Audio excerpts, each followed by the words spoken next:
Ok, bem-vindos à lição número 4. Vamos para o nosso versículo base, porque Deus não nos deu espírito de medo, mas de poder, de amor e de uma mente sadia. A palavra medo é melhor traduzida como timidez. Então ouça de novo, porque Deus não nos deu um espírito de timidez, um espírito de intimidação. Então a coisa que eu quero enfatizar aqui é que é um espírito. Intimidação não é uma fraqueza da mente, não é uma fraqueza de caráter, é um espírito. A palavra grega para espírito é pneuma, que é a mesma palavra usada para o Espírito Santo, para o espírito humano ou espírito demoníaco no Novo Testamento. Então é claro, é um espírito, e um espírito não pode ser tratado, por assim dizer, com uma atitude positiva. É preciso tratar com ele no reino do espírito. Se você lida com ele no reino de apenas ser positivo, você vai encobrir os sintomas, encobrir o espírito, mas não vai resolver a questão. Em outras palavras, deixa eu dizer assim, você pode ter uma árvore que produz frutos e pode, atuar nela colhendo os frutos, mas se você não arrancar a raiz, os frutos vão crescer de novo na árvore. Então você tem que lidar com a intimidação no reino do espírito, ok? Muito bem. Então, eu tenho algumas perguntas para fazer para você e eu quero que você pense nisso. Por que pessoas que são inteligentes e fisicamente fortes têm dificuldades com a intimidação? E frequentemente vindo de alguém ou de alguma coisa que é mais fraca que elas? O que dizer de homens e mulheres que sempre conseguem o que querem? Elas não parecem ter uma posição de autoridade, mas ainda assim parece que sempre conseguem o que querem? Será que você se encontra em situações em que as pessoas pedem algo a você e você sabe em seu coração que deveria dizer não, mas para manter a paz, você diz sim? Veja, Jesus disse, bem-aventurados os pacificadores. Mas um pacificador não é alguém que vai abrir mão de alguma coisa para manter a paz. Bem-aventurados os pacificadores. Um pacificador é alguém que vai confrontar, se necessário for, para ter a verdadeira paz. Certo? Então, vamos voltar para Elias. Começamos a falar sobre isso na última lição. Aqui está um cara que confronta o rei, os falsos profetas, a nação, e a rainha faz uma declaração e eu disse que ela tinha um espírito massivo de intimidação, e esse terrível espírito é lançado contra ele, e ao invés de ele voltar e confrontá-la e lidar com o espírito nela, ele foge por sua vida. Ele corre toda a nação, senta debaixo de uma árvore e pede a morte. Agora precisamos falar sobre isso, é disso que eu quero tratar aqui. Ele senta debaixo daquela árvore e ora para morrer. Agora, vamos parar e pensar nisso. Elias está confuso, está deprimido, desesperançado, ele perdeu sua visão. Estes são os sintomas, são os frutos crescendo na árvore. Você pode ir a um conselheiro e se ele não for guiado pelo Espírito, ele pode te ajudar a tirar o fruto da desesperança, tirar o fruto da depressão, tirar o fruto da falta de visão, mas se você não corta a raiz, o espírito de intimidação, esse fruto vai acabar crescendo de volta. E foi isso que Elias não fez, e foi com isso que eu lutei repetidamente. Eu posso ser bem honesto aqui com você, eu vou ser transparente. Antes de eu ser salvo, eu nunca lutei contra a depressão. Depois de eu ser salvo e entrar para o ministério, eu já lutei contra a depressão como um louco. Eu me lembro de vezes em que eu estava sentado no meu quarto de hotel, os primeiros 7 anos da minha vida ministerial. E eu lembro de uma vez sentado no meu quarto de hotel em Minnesota, sentado olhando para um ponto na parede por 20 minutos, e pensamentos em minha mente. Por que você viaja? Por que deixa sua esposa e seus filhos? Por que não arranja um emprego de verdade? Literalmente eu tinha pensamentos assim, e eu ficava tão deprimido que eu tinha que forçar a mim mesmo para avançar, porque eu não entendia contra o que eu estava lutando. Eu achava que eu estava lutando contra a depressão. Então eu orava, eu ficava, Deus, por favor, me encha com o seu espírito, por favor. Sabe, me dê alegria. Ao invés de lidar com o espírito, sabe, tem um homem de Deus que eu respeito muito profundamente. Ele impactou centenas de milhares de vidas de pessoas, talvez milhões, provavelmente milhões.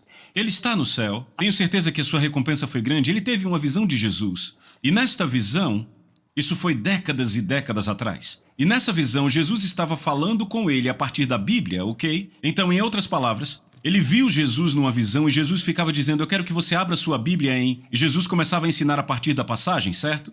E no meio de Jesus falando com ele sobre aquela passagem, um demônio apareceu na visão. E ele disse que o demônio tinha metade do tamanho de um homem e disse que ele era verde e ele meio que tinha uma aparência humana, mas também de animal. E ele disse que ele era melequento. E ele disse que o demônio ficava... Nhi, nhi, nhi, nhi, nhi. E ele disse, assim que o demônio apareceu na visão, foi como se tivessem apertado o botão de mudo de Jesus.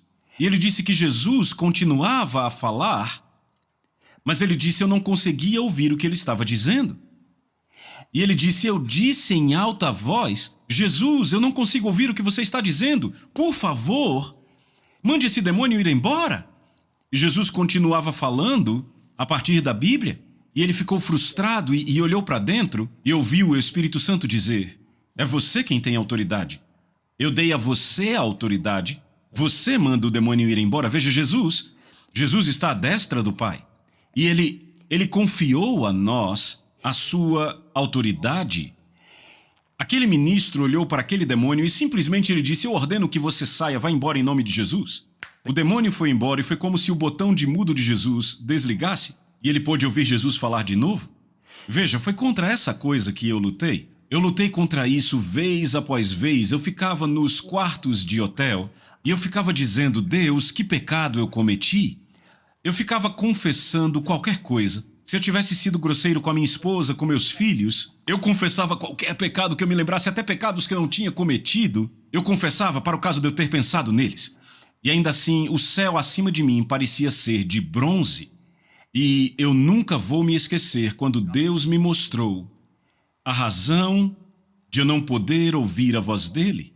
Era porque, assim como naquela visão que aquele ministro teve, eu estava tolerando aquele espírito intimidador, e a razão para eu estar tolerando ele era porque eu não sabia o que ele era. E foi por isso que eu escrevi um livro, e estamos no meio do curso, porque eu não quero que você dê espaço a esse espírito nem por um momento, porque o céu tem muito a dizer a você, e o que você precisa ouvir do céu é importante para você ser bem-sucedido em seu chamado. Então, deixa eu te dizer isso. Jezabel tinha aquele espírito operando nela, aquele espírito atacando Elias, e aquele espírito ser liberado por ela, se chama feitiçaria. Deixa eu ler isso, 2 Reis 9, 22. E sucedeu quando Jorão viu Jeú. Jorão é o filho de Acabe e Jezabel. Ele disse, isto é paz, Jeú?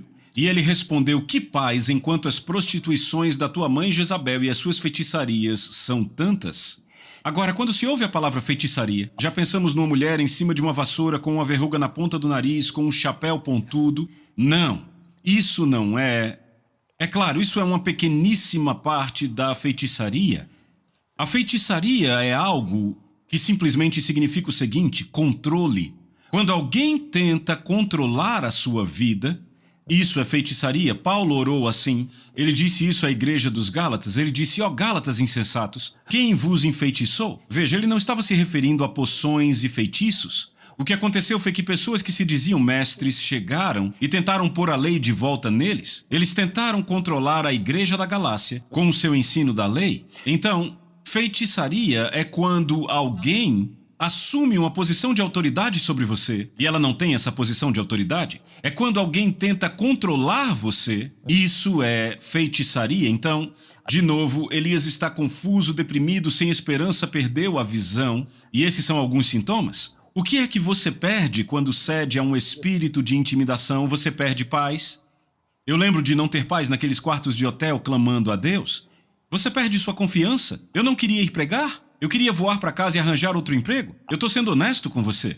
Você perde sua coragem, perde sua perseverança, perde o seu heroísmo, você perde sua resolução, perde sua segurança. Isso tudo você perde quando você está sujeito a um espírito de intimidação. Sabe, eu nunca vou esquecer de um domingo de manhã que eu preguei numa igreja e aquele foi um culto magnífico. Foi maravilhoso o que aconteceu. Tanta gente foi salva naquele culto, era uma igreja grande. E eu me lembro, eu nunca esqueço disso. No meu quarto de hotel naquela tarde, ninguém me disse absolutamente nada. A única coisa que eu ouvi foram ótimos feedbacks do pastor, do time dele, do grupo de louvor.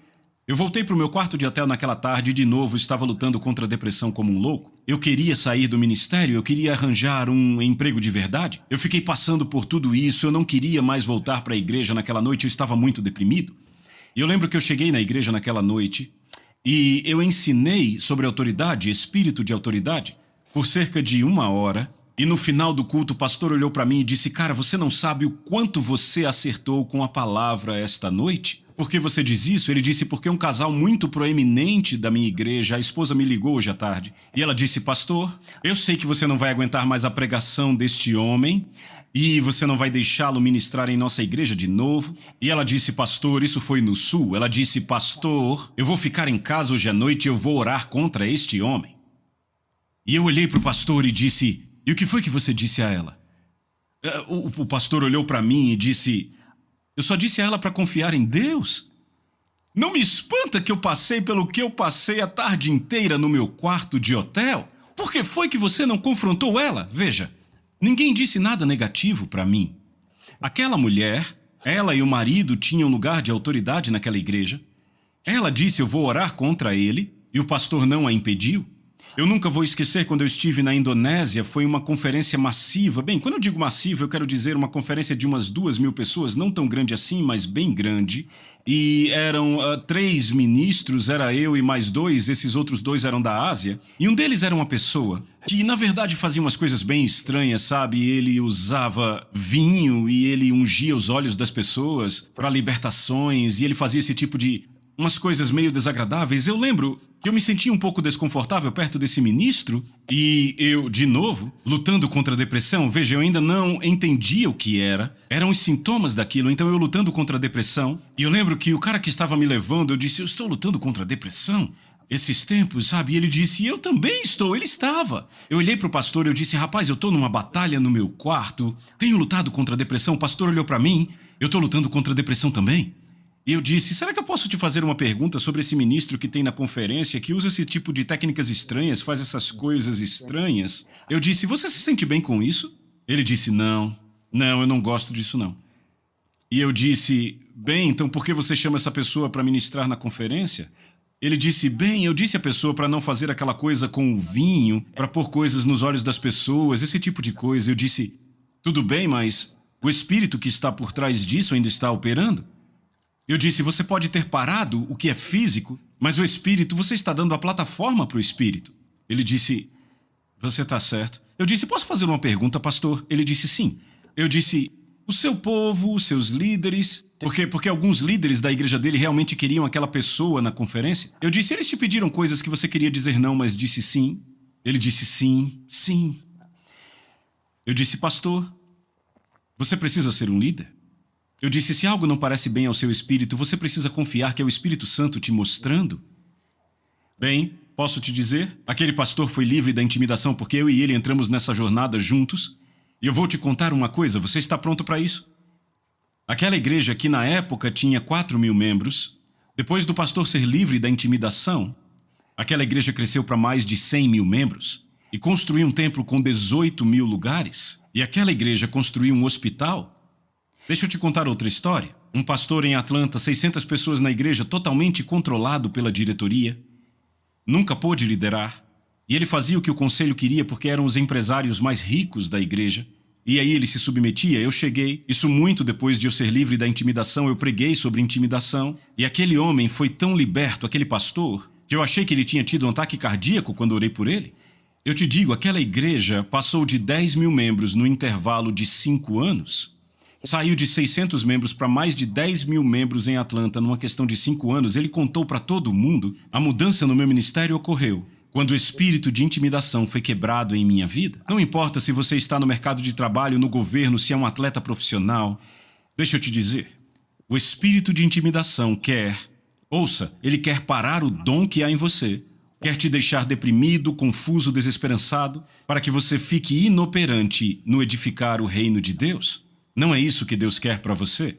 Pare de se condenar por algo que você fez 2 anos atrás, ou algo que você acha que fez a semana passada. Você não está lidando com isso, você provavelmente está lidando com o espírito de intimidação. Eu posso dizer isso? Quando uma pessoa peca, eles sabem. Eu posso dizer: arrependa-se rápido, peça perdão rápido e avance, porque o sangue de Jesus faz aquele pecado afundar no mar do esquecimento. É hora de você lidar com esse espírito de intimidação, porque a forma como ele vem até você é pondo culpa em você, dizendo: você não é bom o suficiente, você estragou tudo como sempre faz. Ele te ataca assim e é assim que começa, colocando foco em você. E nas próximas lições, nas próximas 4 lições que teremos, vamos tratar disso para que você nunca passe por isso de novo. E eu vou te mostrar como despertar esse dom de Deus para você começar a ministrar as pessoas no seu mundo. Então, aperte os cintos, porque na lição 5 vamos aumentar a marcha.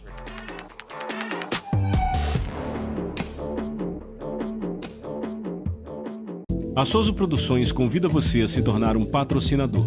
Semeie no nosso ministério. Com a sua oferta poderemos produzir muito mais vídeos. Este é um ministério independente e, por isso, precisa da sua participação. Inscreva-se no canal e compartilhe os vídeos. Seja um multiplicador desta visão.